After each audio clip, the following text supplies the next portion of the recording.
Hey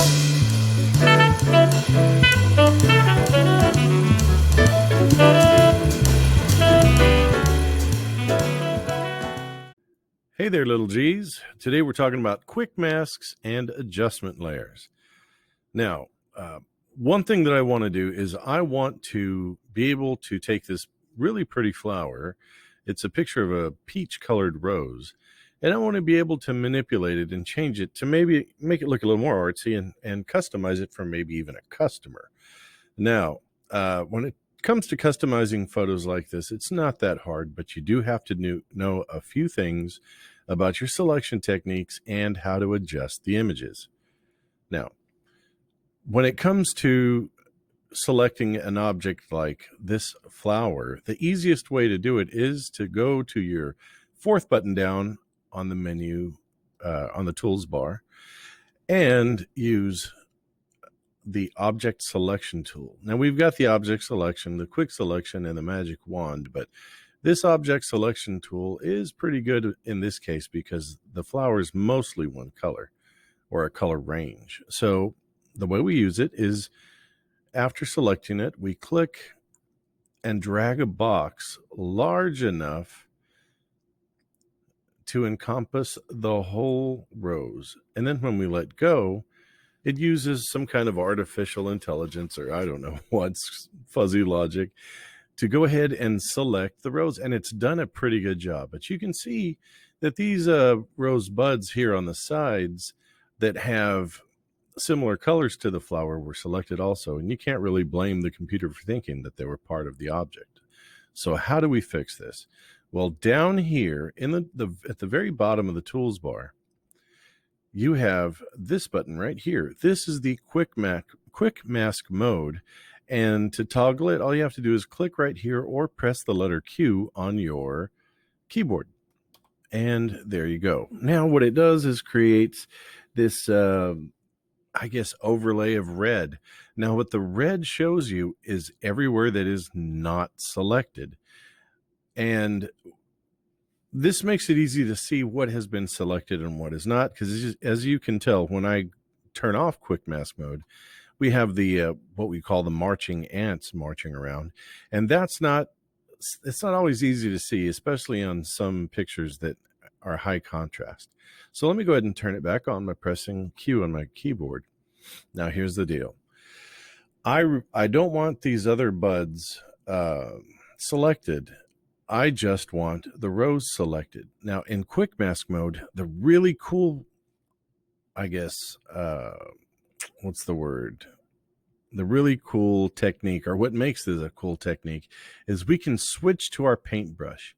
Now, just like in regular masks, layer masks, we use our paintbrushes with black and white, and black will mask something out and white will unmask it. So if I take black and I decide to paint everywhere that I don't want selected,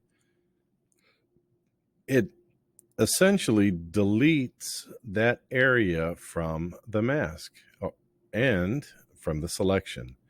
I'm going to go ahead and just do a quick paint here.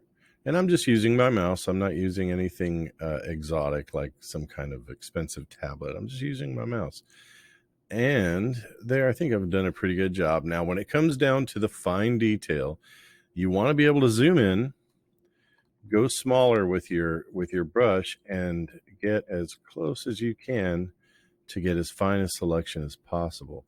And this is what you call a refined selection.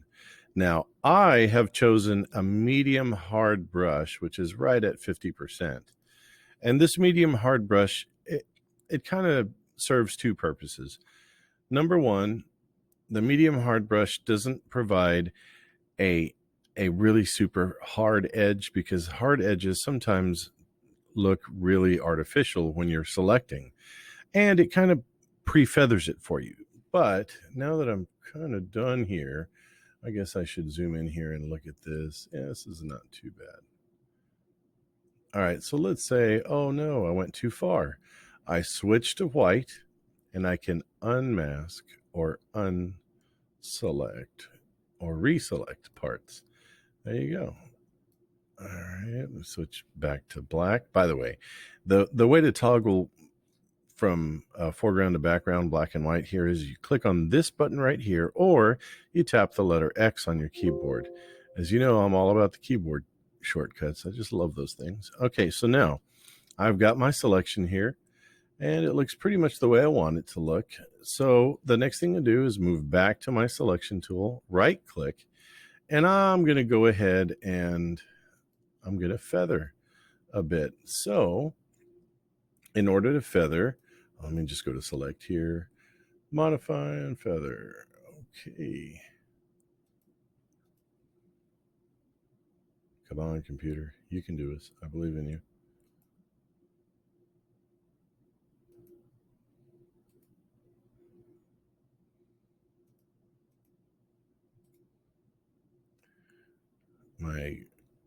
My computer is acting up and won't let me feather. Well, I guess we'll just have to worry about that later. Okay, so now that I've done this, I've created my selection, and I'm going to push the letter Q. Now this is my selection, and it looks really good. This is exactly what I want selected, and out here is what I don't want selected. So let's go ahead and make some changes. First thing, I want to make the color of the rose red. So right down here where you see this kind of half moon thing, I'm going to switch over to Hue Saturation. And I'm going to go ahead and push Colorize. And I'm going to pump up the volume of the saturation to almost 100%. We'll stop at 90. And right here, it's already at red. It's at 0, which is red, but it's not quite red enough. So to darken the red, I just go down on the lightness until I think it looks really good, right about there. All right, so there you have it. I have now created an adjustment layer. And the good thing about this is that it's non-destructive. If I turn this off, the adjustment layer, you can see that my original picture has not changed. And when I turn it back on, you can obviously see that, yes, the beautiful red rose is now there. Now, what I want to do is I want to take away all distractions from this. Now, the thing is, when it created the adjustment layer, you can tell it got rid of my selection.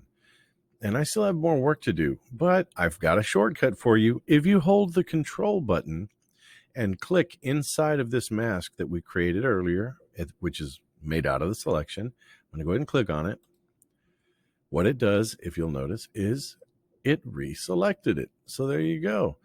Easy way to create your selection. The next thing I need to do is invert the selection, because right now the rose is selected, but what I need is for everything outside the rose to be selected so that I can adjust that. No problem. All I have to do is go to select and click on inverse. So there you go. And you'll notice now that the marching ants, and I'll go to quick mask. Now you'll notice that the rose is that, red color, but everything else is not. So I'm going to turn off the quick mask, and you'll see that all of this is selected too. So in other words, instead of the rose being the only thing selected, now it's the only thing not selected. So let's get to work. I'm going to go back to my adjustment layers and go to Hue Saturation. So here we go. We're in Hue Saturation, and you'll look that our new mask is an exact opposite of the original one. So that means that it's the opposite, which means everything out here is ready to be changed. So all I'm going to do is take down the saturation all the way to black and white. So now I've got a really neat picture, and I'm sorry for the edges not being as feathered as they were, but my computer is acting up. Anyway, we've got a really neat, a really nice picture of a red rose. Everything else is black and white, so the eyes go straight to the flower. And not only that, if we don't like it, or if there's something that we want changed, we didn't destroy the original. We can turn these off and go back to the original picture anytime, or we can replace one of these adjustment layers with something else that the customer would rather have. So there you have it. We've gone over non-destructive adjustment layers. We've gone over using the quick mask mode, and we've gone over inverting a selection. Not to mention the little trick of pushing control and tapping inside of a mask to reselect. So there you have it. All right, little G's. Good luck with the work, and I can't wait to see all of your fine art. Bye-bye.